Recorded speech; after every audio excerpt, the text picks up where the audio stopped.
Live from Fargo and serving you on TV, online, and on the go. This is Valley News Live at 5. Breaking news this evening as we now know the name of the man missing from Wahpeton and who is the subject of a massive search of a farmstead in Hitterdal, Minnesota. That man is 41-year-old Troy Edmund Yarbrough. His family has not seen or heard from him since May 18th. Officials first thought Yarbrough appeared to have left on his own. However, investigators kept looking for him, and their search led them to the farm and bringing 2 people into custody. Valley News Team's crime and safety reporter Bailey Hurley tells us more about the man investigators are continuing to search for. Bailey.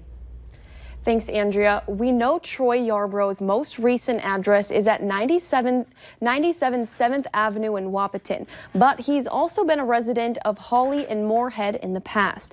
We did some digging and found quite a criminal history on Yarbrough, including 2 DUIs, 7 drug charges involving marijuana, and a large amount of various traffic violations. We have a crew out in Wahpeton right now talking with neighbors, and they say Yarbrough was a nice guy and a great friend. But they also say it's been about 3 months since they've seen him around. Andrea?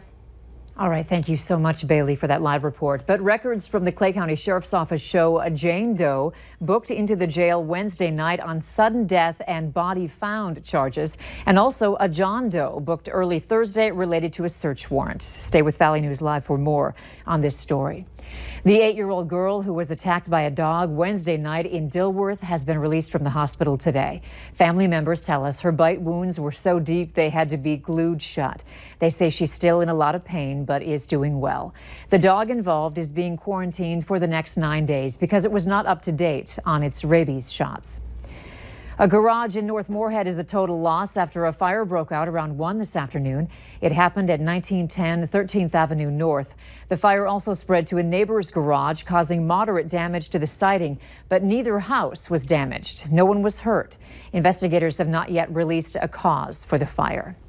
We are rolling into the weekend with hot and steamy weather, plus a chance for thunderstorms. Hutch, when will the rain arrive and who's got the best chance?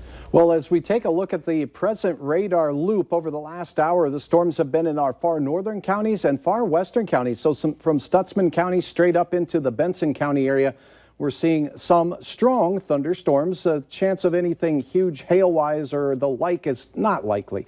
But if you're in Cleveland or Medina, these storms are moving very slowly to the north at about 10 miles per hour. So some brief heavy rain. And they'll be noisy as well. They're producing quite a bit of lightning this time around. Boy, the Towner County area, Cavalier County, you too, seeing some showers and thunderstorms push northward. Look at the sizzling temperatures in Grand Forks, 84 there now. Lakes Country, though, near 80 degrees in west central Minnesota. For Fargo Moorhead, get out the grill, go to the park, and enjoy the outdoors. I think the thunderstorms stay to our west and north tonight, as we'll enjoy quiet weather in Grand Forks as well, with temperatures eventually slipping into the 60s and lower 70s by bedtime tonight. All right, thanks so much, Hutch. Fargo police have arrested 4 juveniles in connection with 27 graffiti cases, which resulted in about $15,000 in damages. The vandalism happened from mid-March to May. Police say the juveniles bought the paint at a local store near the location of the incidents. All 4 have been referred to juvenile court. It's Friday, which means it's time for a look at this week's Valley's Most Wanted. Police say Robert Murray is wanted for failure to attend the 24/7 program. His picture is right there on your screen. You can call your local law enforcement if you have any information on Murray. We also have an update on the 2-month-old baby from Red Lake Falls, Minnesota, who prompted an emergency call because she wasn't breathing Wednesday night. Authorities confirm the baby girl has died at the hospital. The infant was initially placed on life support. A relative had been caring for the baby since she was born, since the mother is being held at a correctional facility in Shakopee, Minnesota. No criminal charges have been filed yet, and no arrests have been made at this time. The Otter Tail County Sheriff's Department needs your help finding a missing 16-year-old girl. Take a good look at your screen. Jerica Neubauer hasn't been seen in 4 days. She's described as an African-American girl, about 5'6", 133 pounds, with long braided hair halfway down her back. She was last seen in Fergus Falls, but she may be in other parts of the county. Anyone with information is urged to call police. Today, the Norman County Attorney's Office released video showing the last minutes of the life of Pedro Ruiz III.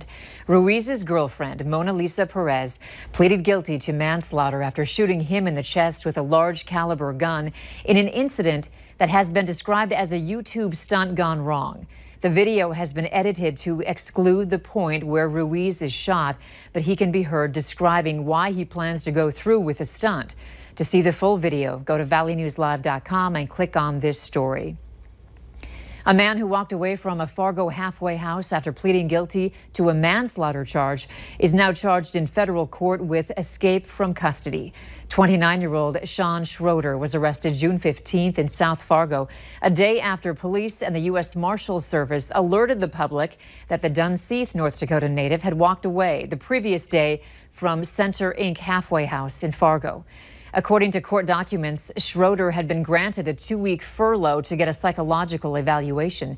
He pleaded guilty in February to voluntary manslaughter in the death of 43-year-old Chad Warren in 2017 in Dunseith and is scheduled to be sentenced in that case on July 25th. Meanwhile, scammers continue to target people in this area, and lately they've been focused on Beltrami County, Minnesota. The sheriff's office there is warning residents of scammers calling and impersonating the IRS, utility companies, and local law enforcement agencies. The scammers may demand money for back taxes and utility bills or say there's an arrest warrant. They're also spoofing local phone numbers. Officials say the best thing you can do is hang up the phone immediately. A man involved in a conflict with the state of Minnesota over lake access has now been charged. It's a case that started in November of last year. Richard Chodek has now been charged with 12 misdemeanor counts, each which carry a maximum penalty of 90 days in jail and or a fine of up to $1,000. One misdemeanor is a personal nuisance of obstructing a highway, and the other 11 counts are harassment charges for keeping people from using Jolly Ann Lake. The problem started in late November of last year when Chodek constructed a fence across a roadway to Jolly Ann Lake. There was a hearing on the case last Thursday and another one set for July 20th in Otter Tail County District Court.